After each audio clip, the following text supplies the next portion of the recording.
Hi అండి. Welcome back to my channel. ఇక్కడ నేను మంచి టేస్టీగా ఉండే ఒక దొండకాయ ఫ్రై తయారు చేస్తున్నానండి.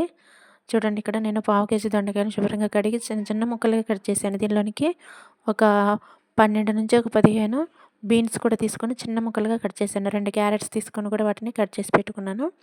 ఇప్పుడు మనం ప్యాన్ పెట్టుకొని ఆయిల్ వేసుకొని అందులో జీలకర్ర, పచ్చిపప్పు, మినపప్పు, 2 వెల్లుల్లి రెబ్బలు, 2 పచ్చిమిర్చి చీలికలు, కరివేపాకు వేసుకొని ఫ్రై చేసుకోవాలన్నమాట. ఇప్పుడు మనం ఆల్రెడీ కట్ చేసి పెట్టుకున్న ముక్కలన్నిటిని అందులో వేసేసి బాగా కలర్ చేంజ్ అయ్యే వరకు, కొంచెం మెత్తగా అయ్యే వరకు వాటిని మగ్గిస్తూ ఉండాలన్నమాట. కొంచెం మగ్గాయి అనుకున్నప్పుడు దానిలోనికి పసుపు, ఉప్పు వేసుకొని కలిపెట్టుకోవాలన్నమాట. ఇప్పుడు దీనిలోనికి వేసుకోవడానికి మనం కారం ప్రిపేర్ చేసుకుందాం అనమాట. ఇక్కడ నేను 10-15 వెల్లుల్లి రెబ్బలు తీసుకున్నాను. వాటిలోనికి మన కూరలో వేసే కారం ఉంటుంది కదండి, వీటన్నిటిని కొంచెం ఉప్పు వేసుకొని వాటన్నిటిని కలిపి దంచేసాను అనమాట. ఈ విధంగా మెత్తగా అయిన మిశ్రమాన్ని మన మగ్గిపోయిన దొండకాయ ముక్కల్లోకి వేసేసాను. అసలు ఈ మిశ్రమం వేసిన తర్వాత ఎంత మంచి స్మెల్ వస్తుందోనండి. చిన్నపిల్లలు కొంచెం కారం తక్కువ వేసుకొని పిల్లలకు పెట్టినట్లయితే ఎంత టేస్ట్గా ఉంటుందో, బాగా తింటారు, ఇష్టపడతారు. Subscribe my channel. Thank you.